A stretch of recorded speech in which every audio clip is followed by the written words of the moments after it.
À 600 km de Dakar se découvre le village de Doué au cœur du Fouta. Vieux de plus de 860 ans, Doué conserve fièrement son histoire, sa nature verdoyante, sa culture ancrée dans son sang.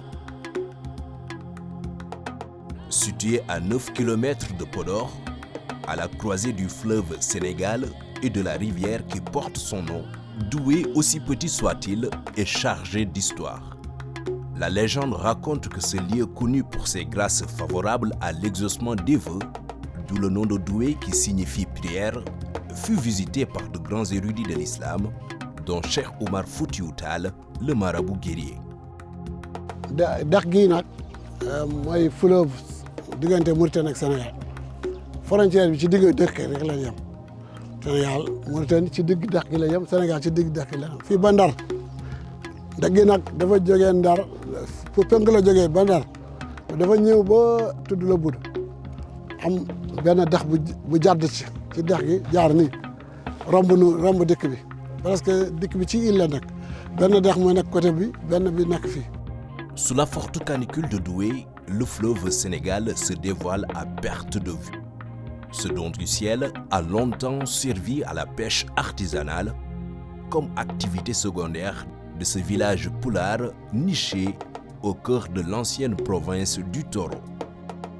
Dunum ngot warum ngot ma saxonobe sir sinki jaybe sinki rabbana ka dañ turutulante ngare tulle ngare faabe ngare kofe kerang leng benang leng ngot mi yidu wolol may de 5 temeng biram menga batam menga ma taggu yalla nuy suñu borom bi dex ni jifi jafa yan nama yalla may na ma jifi jafa.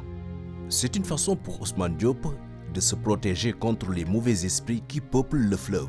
Tout comme ses grands-parents originaires de Richard Toll dans le Walou, le jeune pêcheur se doit de conserver ce legs qui présente sous ses yeux sa sèche gardée. ci mom dañuy bay dundé lepp manam fi ñu koy défé mo tax mo doon lo xamni lu neex la parce que tay bo déplacer fi di nga jënd ciép di nga gën loolu yëpp do ko jënd fi ndax bu gisé àll bi ni yëpp di nga bay mak mbokk té dëkk cosaan la dal.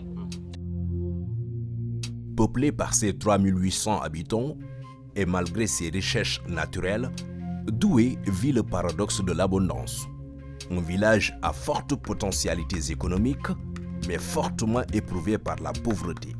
L'agriculture ne nourrit presque plus ses hommes, l'élevage perd ses lettres de noblesse. Au même moment, la population peine à avoir des soins de santé de qualité. Un poste de santé Doué avant case la woon case bi suñu jigéen dëkk bi ñoo ko tabax woon. Après à un certain moment nous avons un partenaire avec le gouvernement du Sénégal, avec nos ressortissants de France. Nous avons un partenaire ñu tabax poste bi. Donc 2022 lañ ko érigé en poste avant case la woon quoi. waaw maternité am na fi mais maternité bi bon tur maternité rek la quoi puisque dafa xat ay laal yi fi nekk bari wuñu donc il nous faut ñu yaatal ko ñu am ay lits yu bari. Poste de santé Doué moo couvrir village bu tudd As moo couvrir village bu tudd Goumel moo couvrir village bu tudd Dado plus les hameaux village bu nekk amoo am si Doué la basé wu. que enclavement bi ñu nekk xam nga zone bi dafa enclavé dañuy am problème déplacement léegi village yu nekk fale yu gën a bëri sax dañuy xool fu leen gën a jege sax ñu dem fa wala ñuy ñëw fii donc problème enclavement la léegi suñu amoon ambulance pour ñu mën a déplacer si affaire yooyu loolu moom loolu waaw loolu mooy suñu loolu fu ñu nekk nii léegi mooy suñu problème principal ambulance suñu ko amee moom day nekk nickel daal. maladie instant bi charrette mooy ay charrette ñoo ñu indi si demee ba temps nawet ay gaal lañ jël des gaal motorisé quoi. médicaments yi loolu il faut ñu cotiser wala il faut ñu nekk diaspora ñu nekk Dakar dajale seen dërëm indi jëndal ñu ay ordonnance te encore bu ñu amee fi malade pour dem yóbbu ko district port wala yóbbu ko hôpital loolu problème la piste bi enclavement bi jënd essence wala nga fay lu seer boo amul lu seer moom problème la non gaal la ñu yóbbu malade bi waaw nawet bi ñëwee gaal actuellement ni infirmière bi moo wootee district ambulance ñëw kon moom da ngay joxe tuuti gasoil waaye bu dul loolu nawet bu ñëwee gaal ngay def nga fay 15 000 20 000 yóbbu.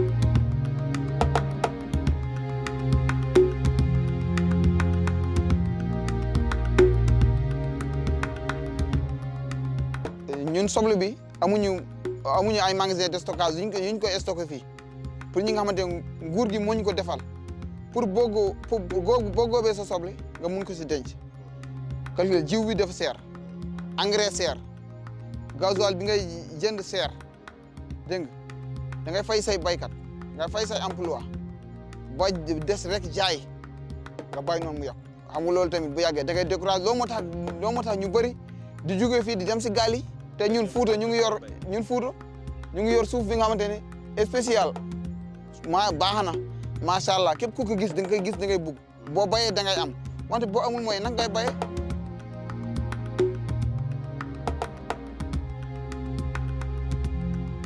Nous, ce qu'on veut, c'est le soutien de l'État, de logistique. Nous, on est très enclavés. On est entre deux fleuves. Pendant la saison des pluies, nous, on ne peut même pas là où aller.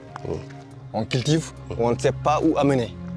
On n'a pas de marchés. On n'a que des marchés hebdomadaires qui sont là. On prend nos produits, des tonnes et des tonnes, on met ça dans des charrettes, tu vois, ou des pirogues. Donc, il y a toutes sortes de risques. Nous, ce qu'on veut, c'est des ponts, désenclaver l'île à Morphil et exploiter les terres potentielles qui est là au Fouta. S'il y a un soutien et appui, et les Foutans qui aiment travailler, nous, ce qu'on veut, c'est de l'appui de l'État. Désenclaver l'île à Morphil et de subventionner nos produits et de mettre des chambres de froid. Pour la conservation. Pour la conservation.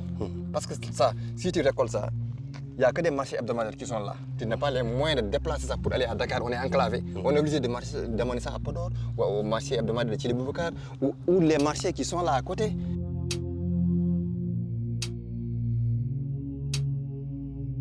Ce qu'on veut, nous, l'État, s'il subventionnait un paysan, que ça vienne directement. 12 500, le sac de 50 kilos. L'État subventionne, ça sort de ça. Donc nous, il y a beaucoup qui sont là, n'ont pas de moyens de payer ça. Mais les grands commerçants, c'est les grands qui achètent ça. Et là, ils revendent ça aux paysans. À 7 km de Doué, le soleil darde ses rayons sur le village de Dadou. Dadou doit son histoire et ses origines à un récit fascinant de deux guerriers, Ahmad Dadou et Dembogor, qui, grâce au marabout Souleymane Tall, imposaient leur loi dans le Fouta ancestral. La légende raconte qu'ils étaient des guerriers qui n'ont jamais perdu devant leurs adversaires. Malgré la quiétude et la sérénité qui planent sur son environnement, ce village de plus de 1773 habitants est confronté au tare congénital de la pauvreté. En plus d'un manque d'eau et d'accès à l'électricité, la santé est un véritable casse-tête dans cette partie du pays. minen hannde ɗumin goni ɗo sa ƴeewi ha ƴewtidima sa nani mbimi kalmi lawol ngol ko idditat kañum woni ko yaltinata amen e caɗele batte rafiji saabu so tawi neɗɗo rafama o ala ɗo rewi koko ɓeydi hannde minen jogui ɗo dispensaire mahama ha feewi kono dañde amen tan ko gollotonoɗo amen cafrowo taw moɓe gandi minen keɓtini taw minen wawi foftinde amen min cuwa ɗum dañde taw minen daara noon kadi minen jogui ɗammawo tan ko hono dani kono min cuwa ɗum dañde taw eyyi ɗum kam kay caɗele amen jeeya saabu neɗɗo so tawi ko wuuri ko fof tawi so sellani o ala ɗo safri gurdam makko moƴƴani in manque fewde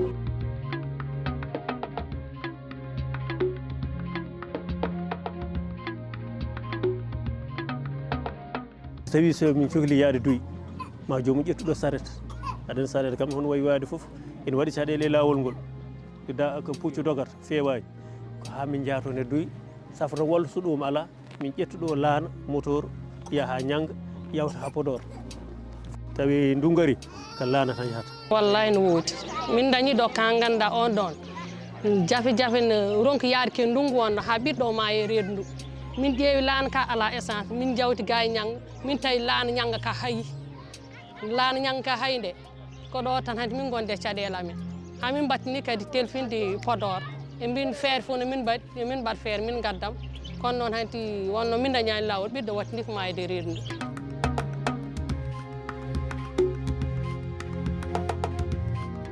activité amen ɗo ko ndema kono haadema haalandema ndemo ƴeew dispensaire o hay clôture ala sa felti yaade aɗa wiya aɗa safroyo toon aɗa wawi jooɗade ha ɓoye bamɗi ndog jana e ma hay clôture e hoore mum ko foti ko etade hay clôture e hoore mum ene foti wonde dispensaire clôture ala aɗa andi ɗum ɗo kadi ko saɗede.